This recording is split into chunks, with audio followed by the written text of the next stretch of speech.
بسم اللہ الرحمن الرحیم۔ حضرت ابو ہریرہ رضی اللہ تعالیٰ عنہ سے روایت ہے کہ حضرت صلی اللہ علیہ وسلم نے فرمایا، بنی اسرائیل کا ایک عابد جس کا نام جریج تھا، اس نے عبادت کے لیے ایک معبود خانہ تعمیر کیا ہوا تھا۔ ایک دن وہ نماز پڑھ رہا تھا کہ اس کی والدہ نے آ کر اس کو آواز دی، اے جریج مجھ سے کلام کرو۔ مگر جریج نماز پڑھ رہا تھا اور دل ہی دل میں سوچا کہ اے اللہ، ایک طرف میری نماز اور دوسری طرف والدہ ہے، اب کیا کروں؟ نماز پڑھتا رہوں یا والدہ کی سنوں؟ پھر وہ نماز میں ہی مصروف رہا۔ والدہ نے جب دیکھا کہ جریج تو نماز میں لگا ہے، میری طرف تو متوجہ ہی نہیں ہو رہا، وہ چلی گئی۔ جب دوسرا دن ہوا تو پھر آئی، اتفاق سے اب بھی وہی معاملہ بنا تو وہ لوٹ گئی۔ تیسرے دن بھی آئی تو اب بھی جریج کو نماز پڑھتے ہوئے پایا۔ اس نے آواز دے کر بلایا مگر جریج متوجہ نہ ہوا۔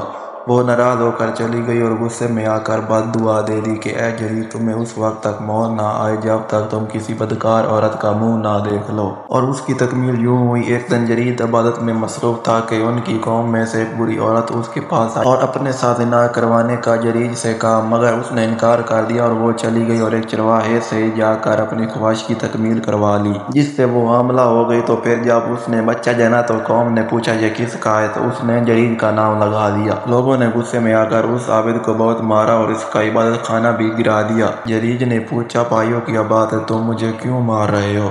انہوں نے کہا، تم نے اس عورت کے ساتھ بدفعلی کی ہے اور اس نے بچہ جنا ہے۔ جریج نے کہا، اس بچے کو میرے پاس لاؤ۔ لوگ لے آئے۔ جریج نے اللہ سے دعا کی، پھر اس نے بچے کے پیٹ کو ہاتھ سے ٹھوکا اور پوچھا، یا غلام، اے بچے، من ابوک، تیرا باپ کون ہے؟ اللہ نے اس بچے کو قوت گویا بخشی۔ وہ بولا، ابی فلان الراعی، میرا باپ فلاں بکریوں کا چرواہا ہے۔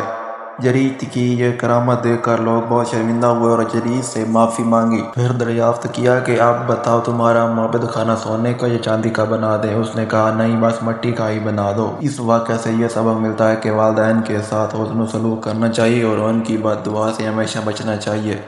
یہ بھی یاد رہے کہ اگر والدین اللہ اور رسول صلی اللہ علیہ وسلم کی نافرمانی یا شرک کرنے کا حکم کریں تو پھر ان کی نافرمانی جائز ہے۔ اگر ویڈیو اچھی لگی ہو تو ویڈیو کو لائک کر دیں، چینل کو سبسکرائب کر دیں۔ ملتے ہیں نیکسٹ ویڈیو میں، تب تک کے لیے اللہ حافظ۔